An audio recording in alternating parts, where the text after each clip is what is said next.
Di media sosial sedang rame belakangan ini ya, orang-orang sudah mulai membanding-bandingkan gubernur Jawa Barat yang sekarang dengan yang sebelumnya. Seru. Kang Deddy Mulyadi versus Ridwan Kamil. Kang Deddy Mulyadi masuk ke Farid, Ridwan Kamil gak pernah.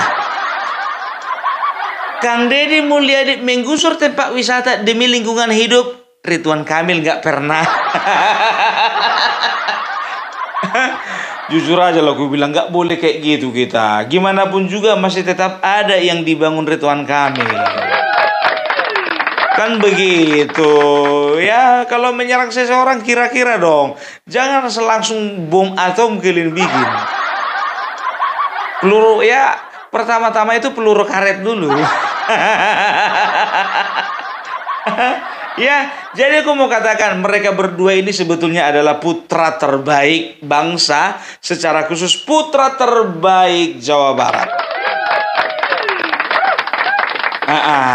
Ya, tapi mungkin untuk saat ini Kang Deddy Mulyadi jauh lebih baik dari Ridwan Kamil. Itu aja.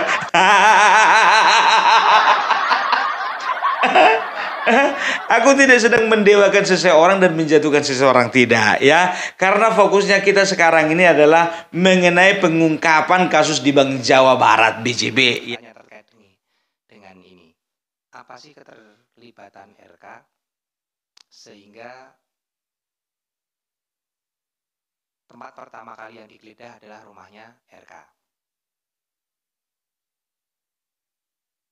Kami KPK dalam melaksanakan upaya paksa penggeledahan tentunya ada petunjuk-petunjuk sebelumnya yang telah kita dapatkan. Sehingga kami melakukan penggeledahan terhadap beberapa tempat.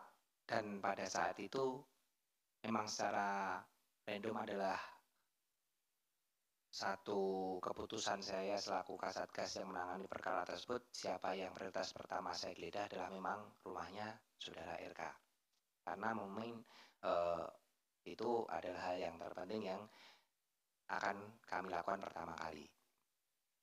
Itu adalah salah satu teknis kami penyidikan yang mungkin tidak bisa dijelaskan secara detail di sini. Kemudian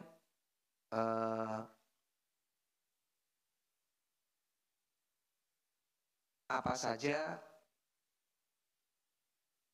barang bukti yang didapatkan baik itu di rumah Pak RK maupun di kantor BJB.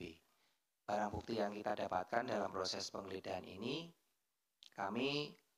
ini overall ya, saya bukan ngomong di satu tempatnya. Selama 3 hari saya melaksanakan penggeledahan, banyak yang kami dapatkan terkait dengan dokumen-dokumen, catatan-catatan terkait dengan pengeluaran dana non-budgeter tersebut, kemudian terkait dengan aset-aset tadi seperti yang ditanyakan Om Sabir, itu semuanya kita belum semuanya sih ya, tapi kita sudah dapat memetakan siapa saja pihak-pihak yang nikmati terkait dengan dana non-budgeter ini. Kemudian kami juga menyita sejumlah uang namun dalam bentuk deposito kurang lebih 70 miliar rupiah. Kemudian ada beberapa kendaraan roda 2 maupun roda 4. Kemudian aset tanah, rumah, bangunan juga sudah kita lakukan penyitaan dalam proses ini yang kami duga tempusnya maupun perolehannya berkesesuaian dengan perkara yang sedang kita tangani. Itu dari Mas Chandra kurang lebihnya. Bukan, tadi secara overall ya, dari semua tempatnya. Saya tidak mendetailkan karena banyak perkara, banyak tempat yang kami geledah selama 3 hari, kurang lebih 12 tempat. Jadi saya tidak bisa mendetailkan. Nanti secara detailnya mungkin bisa disampaikan pada rilis-rilis berikutnya. Ya, mungkin kalian kawan-kawan mungkin banyak yang bingung apa sih keterlibatannya Kang Ridwan Kamil ini, kan begitu. Kenapa bisa terkait? Kenapa rumah dia duluan digeledah? Harusnya yang duluan digeledah itu adalah rumah direktur utama. Kok rumah mantan gubernur? Kan begitu, ya kan? Ya, jadi gimana pun ceritanya, ya tetap ada kaitannya. Jadi seperti ini ya, Opung Parbelak akan berusaha untuk menguraikannya secara sederhana. Ya, kronologinya bagaimana, Pung? Ya, jadi begini, korupsi itu terjadi pada rentang waktu ya 2021, 2022, 2023. Ya, waktu itu menjadi pimpinan atau direkturnya itu adalah Yudi Renaldi, kan begitu. Nah, pimpinan Yudi Renaldi beserta dengan stafnya ya, pejabat pembuat komitmen yang bernama Widi Hartoto ya, mereka ternyata sedang merancang sebuah permainan ya dalam rangka untuk mencari sampingan. Kan kita pernah melihat kan ya, ada seorang katakanlah pegawai negeri ya, pulang kerja nyambi dia sebagai petugas apa namanya, sebagai tukang ojek online, ada kerja tambal ban, ada jadi petani, ada jadi pedagang, kan seperti itu. Nah, mereka ini langsung high level, high class. Mereka mencari uang samping dengan cara merampok uang negara. Kelas kakap, Wak, kelas kakap. Paten. Aduh. Ya. Nah, jadi dengan cara apa? Jadi begini. Jadi setiap perusahaan, ya baik itu perusahaan penghasil barang ya berupa produk barang atau jasa ya, termasuk itu bank, mereka itu perlu yang namanya promosi. Supaya apa? Supaya semakin banyak menarik customer. Tidak ada ubahnya dengan Bank Jawa Barat, kan begitu. Mereka itu promosi dengan cara apa? Salah satunya dengan cara iklan. Iklan di media cetak dan juga iklan di media online, kan begitu. Nah, harusnya proyek untuk pengiklanan ini harusnya dilelang ke beberapa perusahaan. Mereka harusnya buka lelang, kan begitu. Nah, direktur beserta dengan pejabat pembuat komitmen ini mengatur supaya jangan ada lelang. Dan mereka lah yang mengatur dan memerintahkan ya untuk panitia pengadaan barang dan jasa untuk menentukan siapa-siapa saja perusahaan atau agensi yang akan bekerja untuk proyek tersebut. Dengan tujuan apa? Sudah pasti dengan tujuan supaya mereka bisa bermain harga. Kan begitu. Artinya apa? Kalau misalnya sudah menunjuk langsung perusahaan A, B, C, D, biasanya kan ada success fee-nya. Jadi diterangkan memang betul ya, tujuan mereka itu untuk mengambil fee. Kalau lelang kan nanti kan fee-nya kecil, katakanlah kan begitu kalau sesuai dengan prosedur. Tapi kalau menunjuk langsung kan mereka itu pasti wanitiro. Kan begitu. Dari situ aja mereka, tapi ini belum terdeteksi ya, berapa yang mereka dapatkan dari perusahaan-perusahaan tersebut. Nah, mereka hindarilah lelang, ditunjuklah perusahaan ini ya. Perusahaan A bertanggung jawab ya untuk mengiklan di media A, B, C, D, E. Perusahaan yang kedua bertanggung jawab untuk ngiklan di E, F, G, H, I. Yang perusahaan ketiga J, K, dan seterusnya, kan begitu. Nah, mereka pun juga mendapatkan proyek dengan porsi yang berbeda.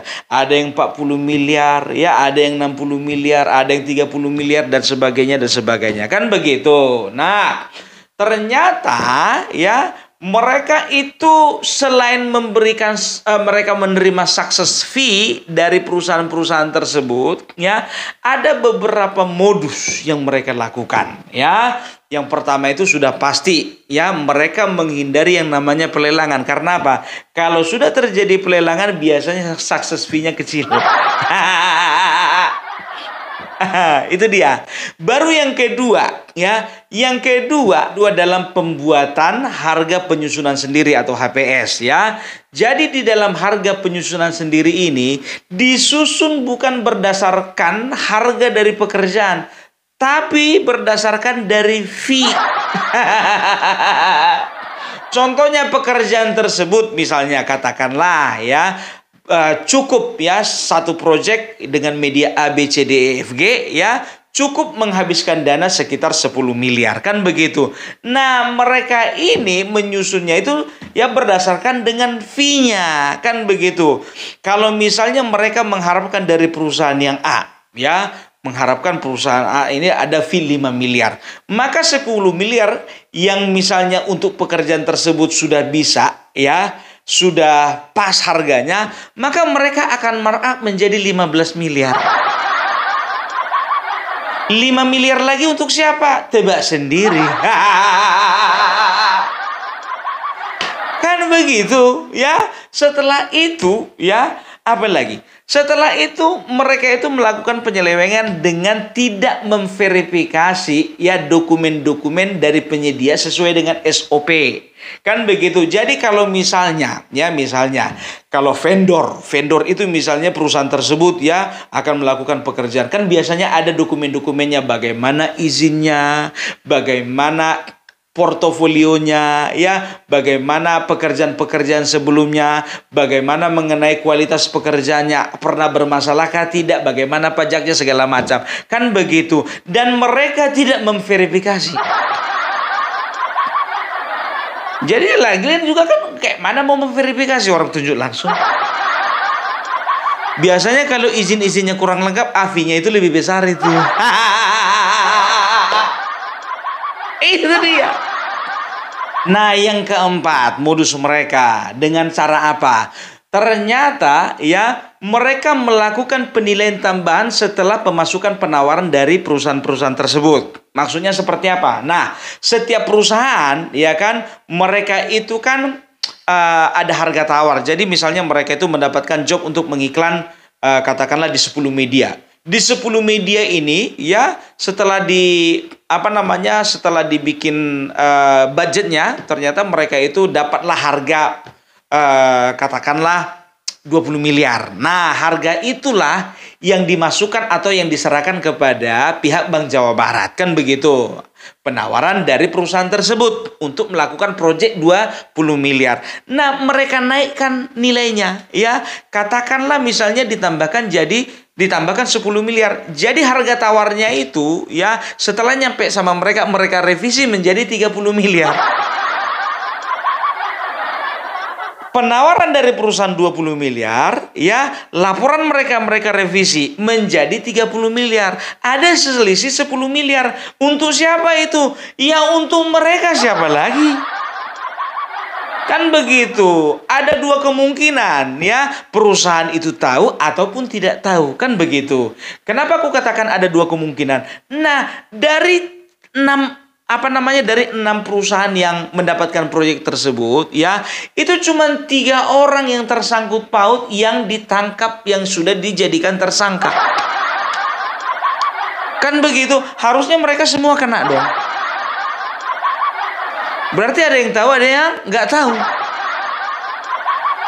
Nah, kan begitu. Nah, setelah di total dari 6 perusahaan tersebut, perusahaan A, B, C, D, E, F, G, H, ya, didapatlah semuanya total pekerjaan itu ya dengan harga yang berbeda. Totalnya itu hanya sekitar 187 miliar.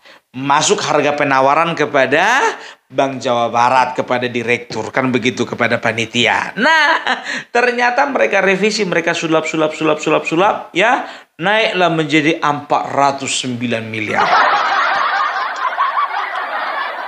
Nah, didapatlah selisih ya.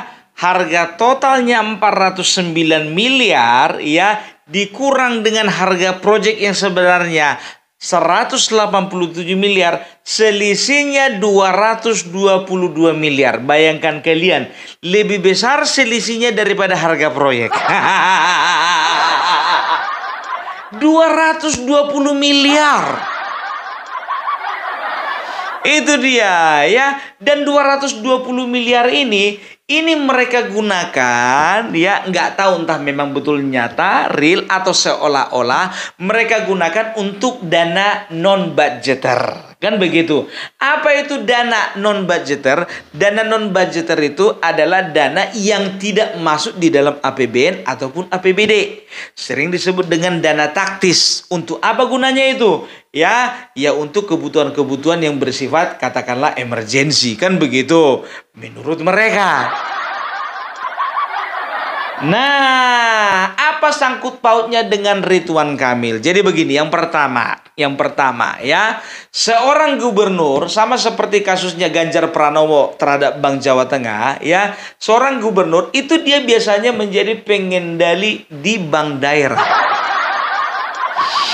Gitu dia. Waktu Ganjar kan begitu juga kan, pendapatan fee dia, ya gratifikasi lah kan begitu. Nah, setelah dilakukan penggeledahan ya, ternyata di rumahnya Mr. Ridwan Kamil ya, terdapatlah dokumen-dokumen mengenai dana-dana non-budgeter tersebut. Gitu dia ya. Dan juga ada sekitar temuan ya, ini random ini ya, dari 12 tempat yang sudah digeledah ya, didapatlah ada sekitar dana sekitar 70 miliar tapi dalam bentuk deposito. Sekarang begini yang jadi pertanyaannya. Deposito itu punya siapa? Kan begitu ya. Jadi sudah jelas sekarang apa kaitannya antara Bank Jawa Barat dengan Ridwan Kamil kasus ini. Kan begitu ya. Jadi kalau sudah ada dokumen ya terkait dengan dana non-budgeter tersebut ada di rumah atau kediamannya Ridwan Kamil, sudah pasti dong Ridwan Kamil mengetahui. Dan itulah yang menjadi dugaan kuat, yang menjadi alasan kuat kenapa rumah Ridwan Kamil duluan digeledah. Gitu dia ya. Jadi mungkin banyak ini yang bertanya-tanya, ya kan? Apa sih apanya hubungannya? Apa sih kaitannya? Kronologinya seperti apa? Jadi Opung Parbelak berusaha untuk menyederhanakannya. Kalau dugaan Opung Parbelak kuat, ya di antara 70 miliar itu pasti ada depositonya Ridwan Kamil. Bayangkan kalian, uang kalau didepositokan, ya. Uang kalau didepositokan, kalau 1 miliar, ya ingat, kalau 1 miliar itu biasanya didapat dia itu bunga depositnya itu sekitar 5 juta ya, 5 juta. Kalau 10 miliar dapat 50 juta. Kalau 70 miliar berarti dia dapat bunga, dia makan bunga sekitar 350 juta. Kenyang. Deposito. Aku nggak tahu ya depositonya ya itu di Bank Jawa Barat atau di bank lain ya. Kita akan lihat perkembangan selanjutnya bagaimana dan siapa yang memiliki deposito tersebut. Bayangkan kalian 350 juta uang bunga. Nggak kerja kita ongkang-ongkang kaki. Bisa bulan madu tiap hari. 350 juta. Mudah-mudahan nggak mengerucut ke nama satu orang aja ya kan. Itu dia ya. Jadi ternyata memang ketika seorang menjabat ya, baik itu jadi kepala daerah, kepala dinas ataupun apapun itu ya, kalau memang dia nggak kuat iman terjadi, aduh, pantaslah ya kawan-kawan sudah mulai membanding-bandingkan Kang Deddy Mulyadi dengan yang namanya Ridwan Kamil. Aduh. Ya, jadi kemarin ya jujur aja lah aku bilang termasuk Opung Parbelak juga mengilu-ilukan yang namanya Ridwan Kamil karena belum ketahuan. Jadi Opung Parbelak sekarang mau ngangkat tangan. Mau menunjukkan bahwasanya Opung Parbelak menyerah. Bukan salah mengambil keputusan, bukan. Karena waktu itu nggak tahu.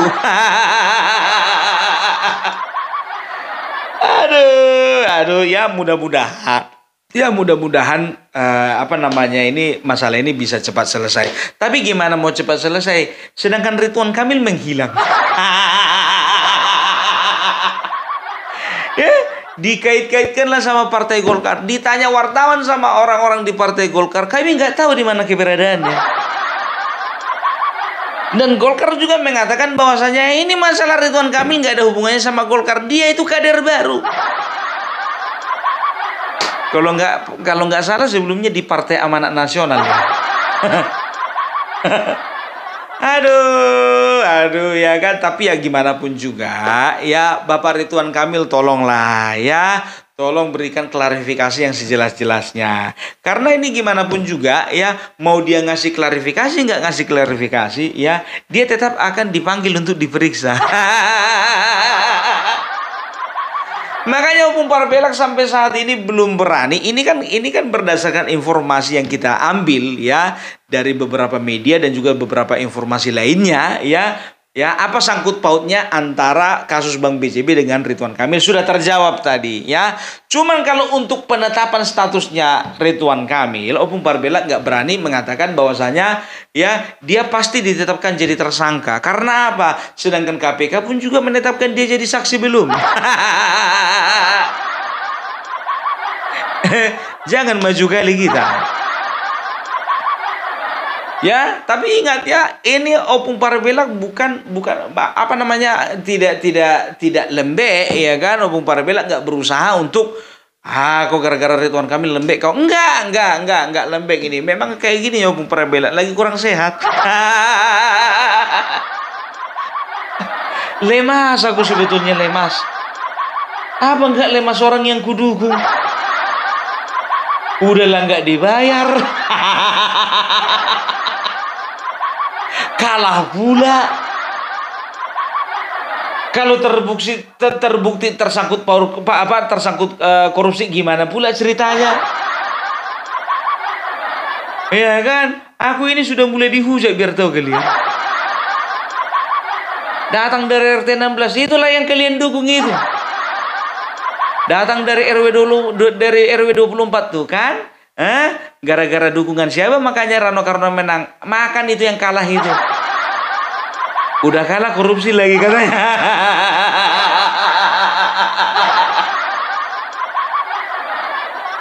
Mungkin aku gini tuh giliran. Udah malu nggak bisa lagi aku ngeliat orang.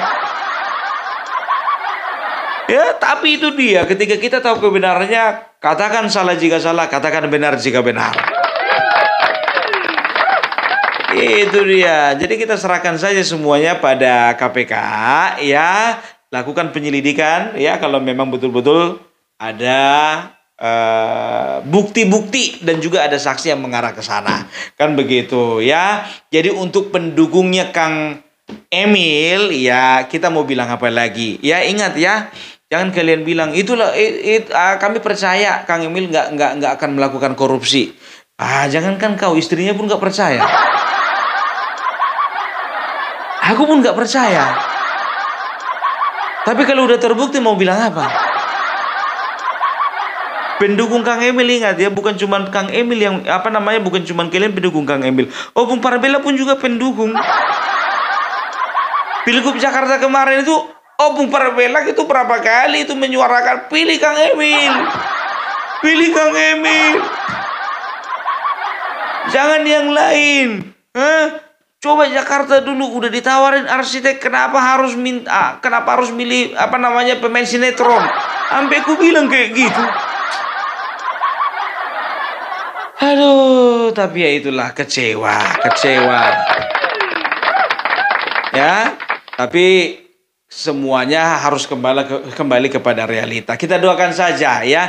Kita doakan saja untuk Jawa Barat boleh menemukan pemimpinnya yang lebih baik daripada Kang Emil. Siapa lagi kalau bukan Kang Deddy Mulyadi? Bapak Aing. Mana nanti Bapak Aing? Ya. Jadi selamat untuk Kang Deddy Mulyadi. Kami doakan Kang Deddy Mulyadi boleh menjalankan amanahnya sebagai Gubernur Jawa Barat yang amanah dan juga memperhatikan masyarakat ya, dan juga pembangunan di daerah Jawa Barat itu boleh semakin maju kan begitu. Nah, kalau bisa 2 periode. Ya, kalau bisa 2 periode. Tapi kalau menurutku jujur aja lah Kang Deddy Mulyadi 1 periode aja lah. Gimana? Setuju nggak kalau Kang Deddy Mulyadi satu periode aja? Satu periode aja Kang Mulyadi. 2009 nanti naik jadi calon wakil presiden. Karena jujur aja ya, tangan-tangan seperti Kang Deddy Mulyadi inilah yang dibutuhkan bangsa ini untuk bangsa ini bisa lebih maju. Pung, mana bisa kayak gitu, Pung. Nanti kan calonnya dari 2029 nanti kan Bapak Prabowo kan itu mencalonkan yang kedua kalinya. Masa wakilnya dari Gerindra juga?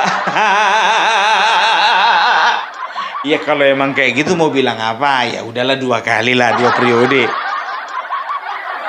Nggak mau kalah, ya kan? Gimana mau dibilang? Aku juga mendukung Bapak Prabowo 2 periode. Masalah wakil kita lihat aja lah nanti kalau memang Kang Deddy Mulyadi nggak memungkinkan gara-gara satu partai. Karena itu keputusan yang tidak strategik.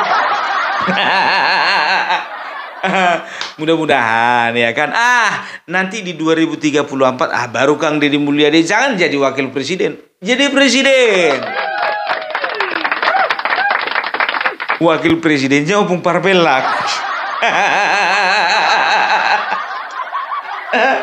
Aduh, mimpi kali ya, kan begitu kan. Sekarang kan semuanya itu berawal dari mimpi. Gitu dia ya. Jadi itulah dulu dari Opung Parpelak ya, berusaha untuk menyederhanakan yang rumit-rumit. Oke? Itu dia. Jadi itulah dulu dari Opung Parpelak ya. Terima kasih ya sudah mendengar sedikit hal-hal terkait dengan korupsi di Bank Jawa Barat. Oke? Jadi itu dulu dari Opung Parpelak. Salam NKRI, NKRI harga mati.